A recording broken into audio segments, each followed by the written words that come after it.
back in the shop here. It's the 25th of April 2024 and this is the first episode of the new Corvette build series. Just before we get hooked right into it, we're about to load the Torana up to head office to its new owner, so we thought we'd just do a couple of little comparisons and explain why, primarily why we're getting out of the Torana, because everyone loves it so much, just like we do. But yeah, it's just safety reasons and progression of our program. We really need more of a car than what the Torana could provide for us. So yeah, we'll just come over to the Torana here, and basically this is a 100-inch wheelbase car. So from centre line to centre line, the front wheels is 100 inches, which is a super short car. I see in this area, this is where the big difference is, just in here, coming over to the new chassis. There's 15 more inches wheelbase, and pretty much all 15 of it is in this area. So the new car, the new chassis here has what they call a peanutted style front end. So the bar's missing between here. Some people don't like it, other people do. But for a turbo combination, makes getting these turbos right off the nose. We're going to get them in the back here, and more of a traditional pro mod type setup. So that's going to be a great little asset for moving the weight around in the car. The other big difference is this car's twin frame rail right from the four-link mounts right the way through. Twin frame rail, heaps of triangulation. So it's super rigid, super repeatable, and once again, really safe.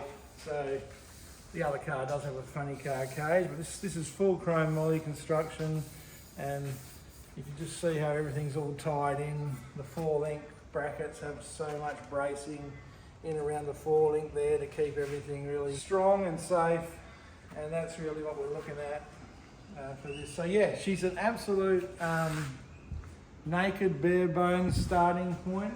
So over the next 4 months, we're gonna completely fit this car out. Engine plates, all the steering, pedal boxes, tin the thing right out.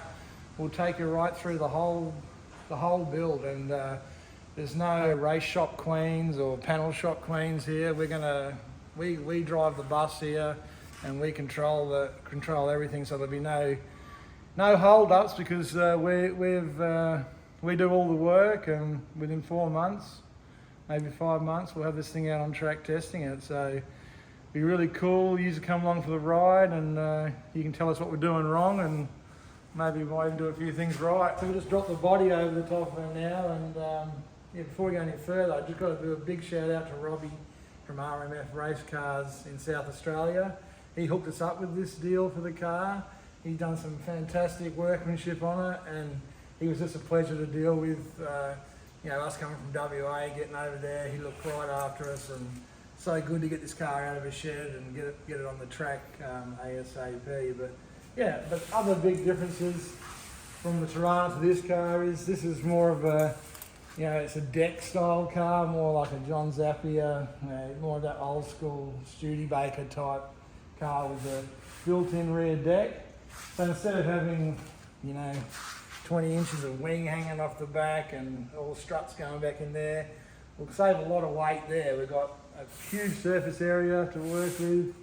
Spill plates straight off the back, chutes hanging off there. But more of a funny car style deck, and there'll be plenty of downforce coming off that without having to have a ton of wicker on the back to create drag. Yeah, just going over the body, it's just really chopped, really raked down at the front.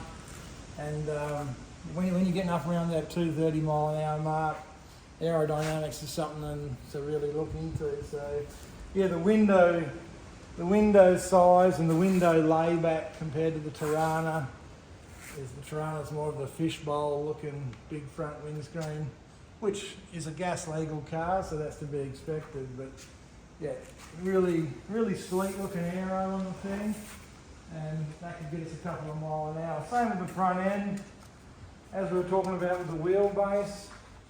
There's nearly 800mm overall length difference in the two front ends. And once again, the blunt front end of the Torana opposed to the aerodynamic look of the of the Corvette. It's a bit like a 1980s McLaren compared to an F1 car today.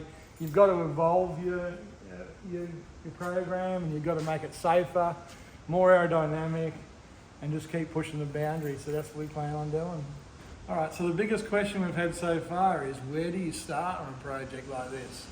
So where we're starting is engine placement, and this is a critical thing before you start your build. You need to know your engine placement, which is from the center line of your diff to the rear engine plate. You've got to determine a number from whether it's this side, whether you need to build it out. There's a number that you need to determine based on your wheelbase, your weight of your deal, and your estimated ET. So that's the first thing you want to work on, and even more importantly is your crankshaft height. So if you've got a dry sump, you can really push the limits on that crankshaft height. So those are the first two things you need to work on: crankshaft height and motor placement.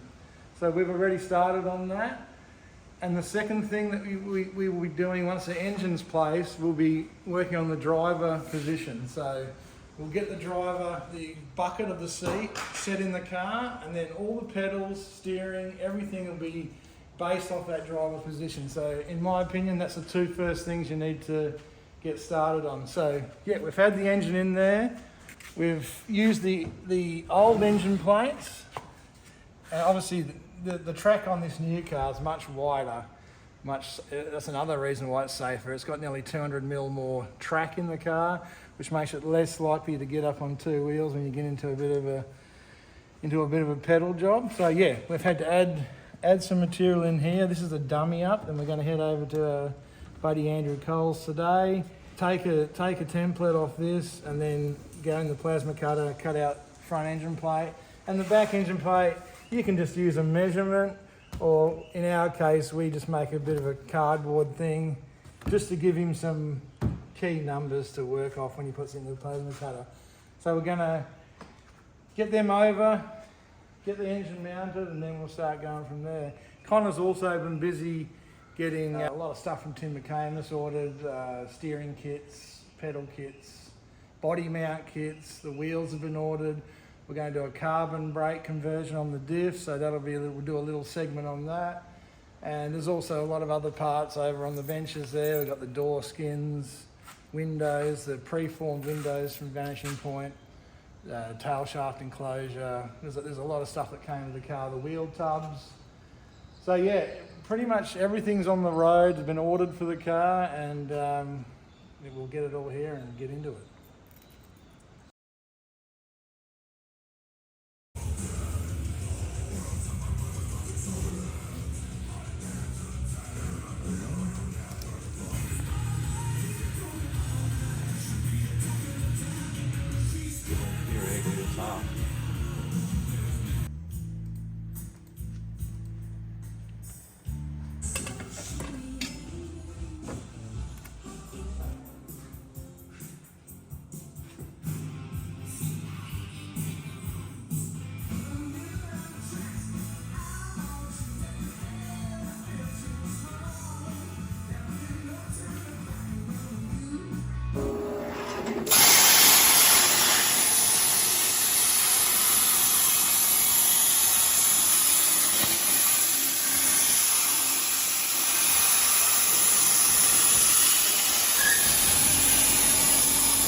Alright guys, this is going to be the first build video for the Corvette, all wrapped up now.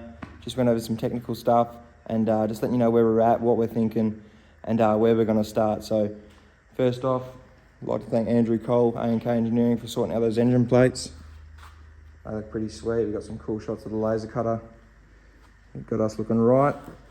But the next few videos, stuff's going to start rocking up that we've ordered, so it'll be the exciting stuff like the driver's compartment and mounting the body and stuff like that, so you're not going to want to miss out on it. Stay tuned on our socials because we'll be posting these on YouTube. You don't want to miss an upload and miss out on a build video because it's going to be pretty cool. So thanks for watching. See you on the next one.